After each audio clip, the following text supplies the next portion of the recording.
Kémy, c'est que moi, ma famille, n'ont jamais vendu des esclaves. Moi, je ne suis pas un descendant de négrier. Contrairement à toi, famille Kapochichi, peut-être les gens ne le savent pas.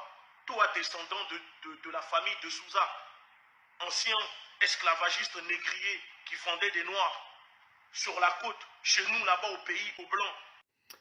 Le jeune homme qui parlait là, c'est Sylvain Afoua, un Togolais qui se fait appeler Engouti Béhanzin. Engouti Béhanzin, c'est un peu le gars qui vient bousculer Kémy Séba sur le marché du gourou panafricaniste. Donc forcément, on connaît, on n'aime pas, on veut faire coup d'État. Mais dans son coup d'État, il révèle les choses que je vous dis depuis. Donc peut-être maintenant que c'est un noir qui parle et pas un blanc, vous allez commencer à croire.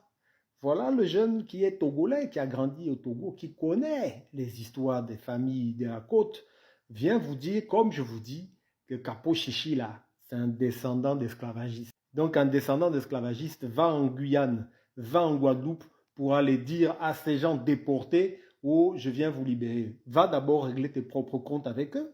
Va d'abord aller t'expliquer par rapport à la richesse qu'a fait ta famille. Je rappelle que le père de Kémy Séba, qui était médecin, le gars a profité pleinement des richesses dues à la vente d'esclaves. C'est ça qui lui a permis de s'établir en France. Voilà le genre d'histoire qu'il oublie de raconter quand il vient vous parler de son histoire, lui. Mais écoutez encore, parce qu'il a encore des choses à dire, Engouti. Écoutez d'abord. Même ça, la vérité que les gens ne savent pas, c'est que tu ne vis pas réellement toute l'année au Bénin.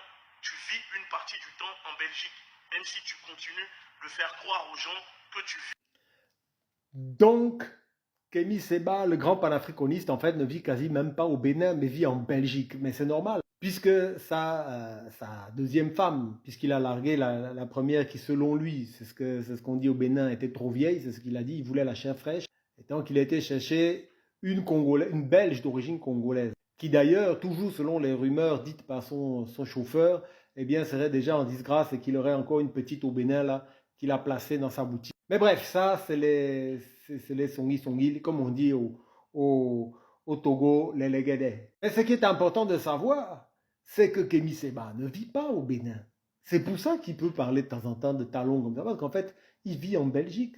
Ça lui permet d'aller en France se soigner, puisqu'il n'y a plus de frontière entre la Belgique et la France. Il rentre comme il veut là-bas. Vraiment, l'imposture quand même de votre gars là est forte.